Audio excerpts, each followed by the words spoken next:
Sampai kayak tegak salah anh lắm đi lại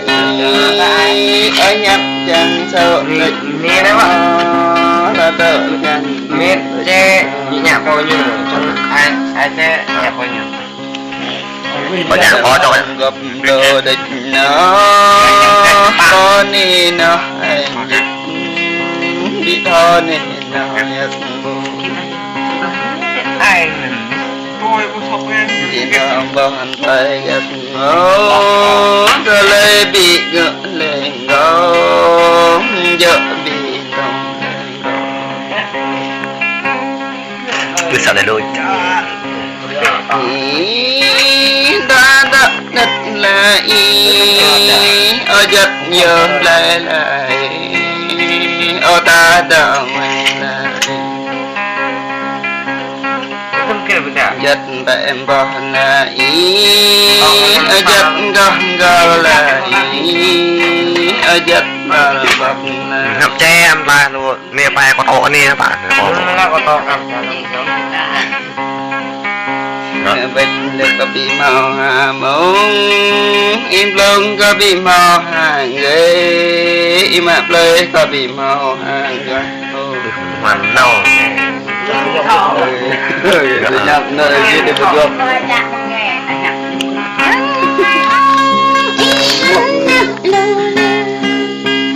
im thật cả lỡ lại đây thật cái lỡ lít nè kru ada apa tộc tộc tộc cái kru cái tên không Bo ingkar dan dahbu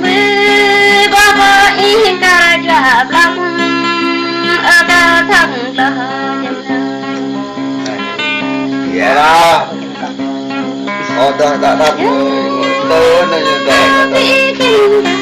cái tên cà bia vậy Abi khen trả la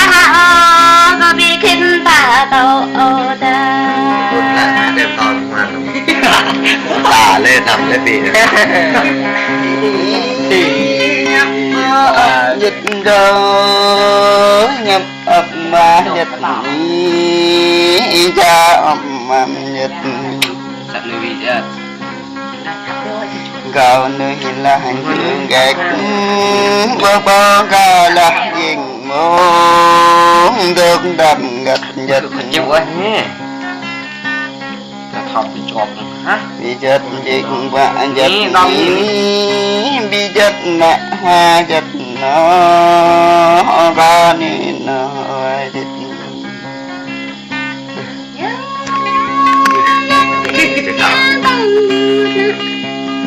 nhưng chết mới ngã hoa nhỏ trước bông hoa nhỏ làm thì cái dạo cái công việc mình bật nhớ ngã tông chết bạc nhưng chết ngã sang chết đa ngã hoa chết dần tầng đa không ai nghe tiếng nè ông ra ní nào anh dịch con ngã tông bị thò chết gạt thao thò chết đa chồng mẹ em nhau vịt với em nhau bị cái chồng ngã bị thò chết gạt nhâm thò lại đàn đầu nhâm thò lại em hiểu độ từng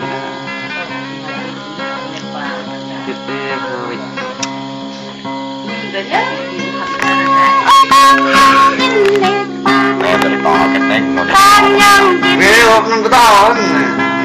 Than nhân chinh nó Ba cụ nhân chinh gần ghê Cả mẹ con khảo tầng đà không có được như thế có hỏi em làm tỏi lắm Nhà nhân chinh thật thi Tên nhân chinh thật đó Mà lê đường nhân chinh thật vì Mà cả mình thật bè thật Nhưng chinh có cả mình bè đời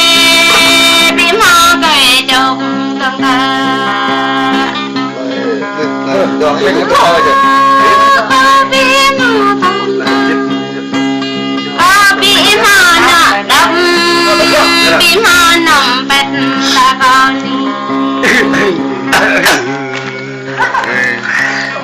tầm rồi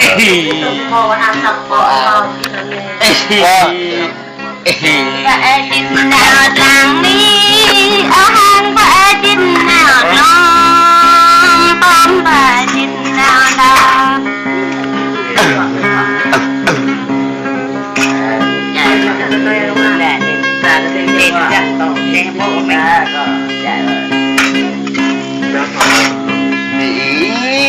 anh đây có nó bạch ai chít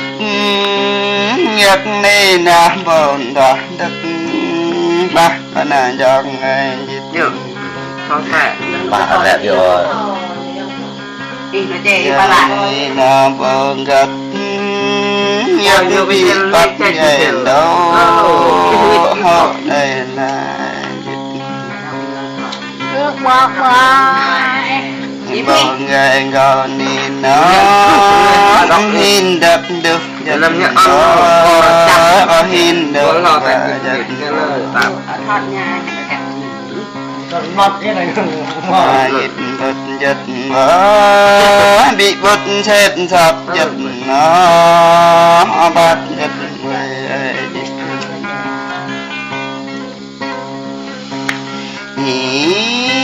hắn đập ra hàng khất đập ra đi đập đi đập im đập anh trai bằng em đấy nhưng mẹ nó sập Càng lên. cho thật là cái gì sập đấy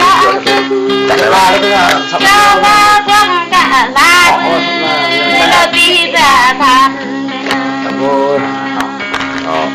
tôi chạy mẹ với anh được không rồi bị man vui về lá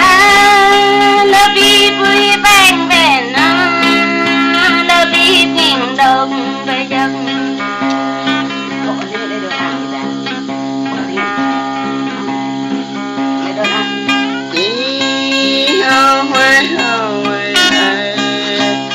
đơm lệ nít đàn đó đơm lệ na đàn lao nhưng ta thao vào lệ nghi sao ta phải là này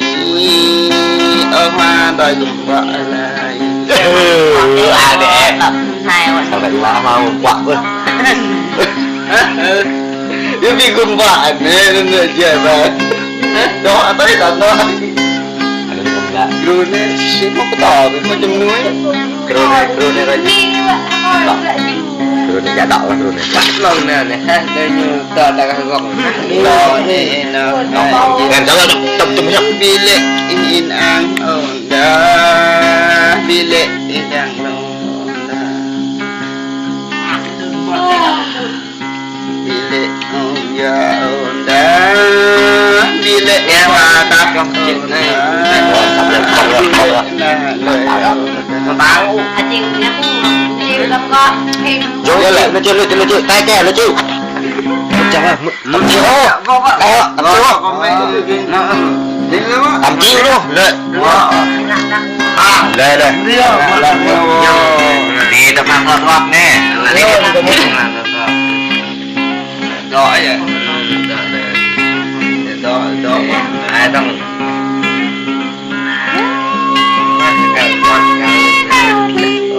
เรียนจบพ่อ có đã cứ phật bù đã cứ phật bọc bây giờ có ai được không ai đến lại cái tuổi này có bữa giờ gặp baby yang trả về nó có là vẽ yang bọc phải dập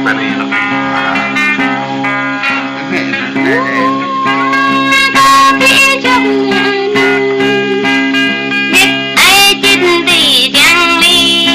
mà núi thầm cầu đi nó có bị lệ bị lệ dân chinh ý bị lệ như thì trong vẻ bơ bị lệ như thì trong có chèn lời bên ra bệnh như thút thút không bị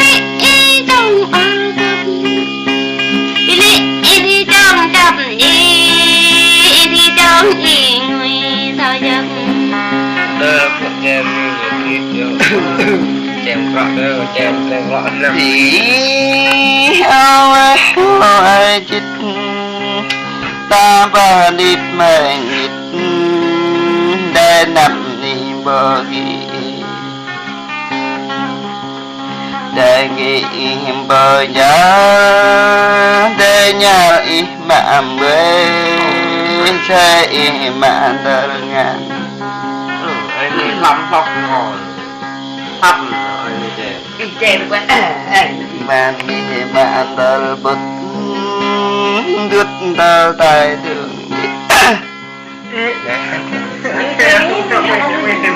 nhiều cái đi nha nhiều biết đi thôi có nhạc chơi bị gặp mơ có nhà nhằm bị lệ cơ tôi nhớ ý cả là một bọc với chồng lời nhớ khăn lời lời đỏ đỏ lao đặt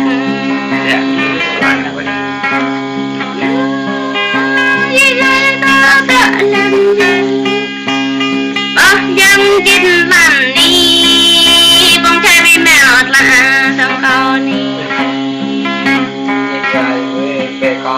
nạn bị mèo mệt lệ chín lô ít dân chín bông mẹ đứt giờ cho gần đất chèm này chậm bò chồng mới biết đâu không có nó ba giờ đất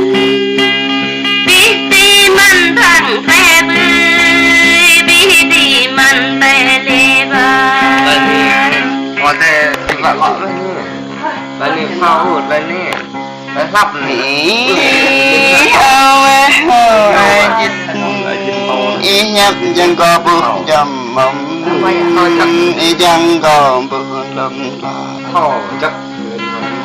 rồi ạ nó kèm lọa cái mỹ chè